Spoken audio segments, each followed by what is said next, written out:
Hi, Frank Sesno, Planet Forward, coming to you from the George Washington University, looking at today what the election results mean for energy and climate legislation. Could mean a lot. And talking to Darren Samuelsohn, he's with Politico, he's the senior energy and environmental reporter. You wrote, as elections were coming in, Darren, that this is a day of reckoning for the climate vote. Just how much of a day of reckoning is it? Well, I mean, the House has switched from Democratic control to Republican control, so you can't get much bigger than that. I mean, from Nancy Pelosi and Henry Waxman, who had been pushing and pushing and pushing a climate bill through during the first 2 years of Obama's administration, now into the hands of Republicans, with John Boehner, who has questioned the science on climate change, who has called this a cap and tax proposal, to whoever will be ultimately in charge of the House Energy Committee, if it's Fred Upton from Michigan or Joe Barton from Texas or someone else. These are not lawmakers who are going to be interested in passing a carbon cap. And what are they going to push instead is a big question. And looking at the Democrats who voted for that bill that Pelosi and Waxman pushed, I mean, at least 24 of them lost, and they didn't really want to take that vote in the first place. Were there Democrats who were deeply involved in the climate energy discussion, who were major proponents, who have been shoved aside by this flip in power? Yeah, the case in point, the biggest one would be Rep Boucher, who comes from coal country in southwestern Virginia, who was square in the middle of passing that bill in the House. He had been the chair of the committee, the subcommittee in charge, and then had kind of gotten pushed aside by Ed Markey in that noise that happened right after the Obama election. But he was right in the middle of the bill and in the negotiations. He didn't probably want to vote for this bill, but he needed to. He was a senior member of the House Democratic leadership, and it came back to haunt him. He was pummeled during the campaign by his opponent for basically taking a vote that was against his home state's coal interests. So that actually factored in a prominent way in the campaign and maybe in the outcome, you think? I think there's no doubt about it. I talked to Congressman Boucher's former chief of staff last night, who was just leaving Boucher's concession speech, and said without a doubt that cap and trade vote was the factor. I mean, Boucher couldn't really ever get across to his constituents why he did what he did. It just, the noise level of the bill and of the vote, and as was called cap and tax, and the effort by the coal companies down in that part of the district just really drowned out anything that Boucher could explain. And I mean, he's a 14-term congressman. He's been there, since the early 80s. He's an incumbent. It's hard to believe. Long time. Cap and tax. That's what we're hearing now. Is this how this is going to be referred to? Yeah, I think that the Republicans were very effective in slapping that label on this, almost a year and a half ago. And it's stuck, even though, it's you can get into a long debate over whether or not it's tax or, a different form of trying to regulate greenhouse gas emissions.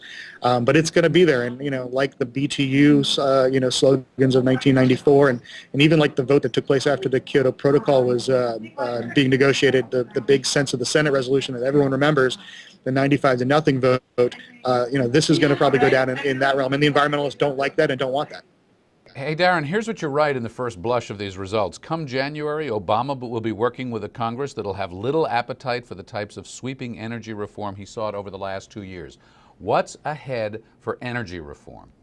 Well, the president has indicated that he wants to compromise. He's looking for chunks, so to speak. He said that he could try and accomplish what he wants to accomplish short of the big legislative goals, and he's meaning, executive. Well, what's that mean? Chunks? What chunks?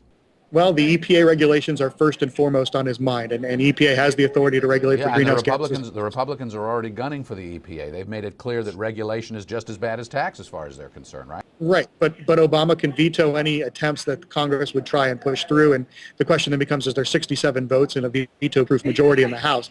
I don't think Republicans got that far, but of course they're going to try and push these kinds of proposals into other bills, maybe other must-pass bills, and force Obama's hand. Now, there's some other things, some lower-hanging fruit that they're going to try. We're talking about tax breaks and subsidies for alternative fuels, maybe a renewable electricity standard, but that breaks down into some regional fighting that's just as bad as the partisan fighting. So they're going to be looking for low-hanging fruit. I don't know how much they're going to be able to accomplish, though. The Republicans have said that they want to govern, that they want to work with the president. The president has said, I want to work with Republicans. So if we take them at their word, heaven forbid, for a moment, where is the common ground? Is there any common ground in climate and energy? It would be on the lowest of the low-hanging fruit, so maybe electric vehicles and some sort of subsidies and efforts to try and spread that out. Though, of course, that raises a question about you're going to need to build new coal-fired power plants or other power plants to help, serve to power those electric vehicles. So I think that there's a controversy there. Natural gas and vehicles is another possibility. I mean, these are things that were sort of left on the bottom of the scrap heap as they were pushing to try and pass this bigger energy bill, and now these things are probably where they're going to be able to go if they're able to reach any agreement. And then of course you've got the oil spill and what to do about that. And they couldn't reach agreement here while that was on the front page of the newspapers. I don't know if as that subsides whether there's going to be any interest in touching that. And Darren, my last question for you then, from energy back to climate again. Let's conclude this with climate. Climate legislation ties directly with America's position, of course, with international climate talks. We're going to be in Cancun soon. What do you see on the horizon for any kind of discussion here in Washington, on the Hill, at the White House, with respect to climate and America leading the way with climate?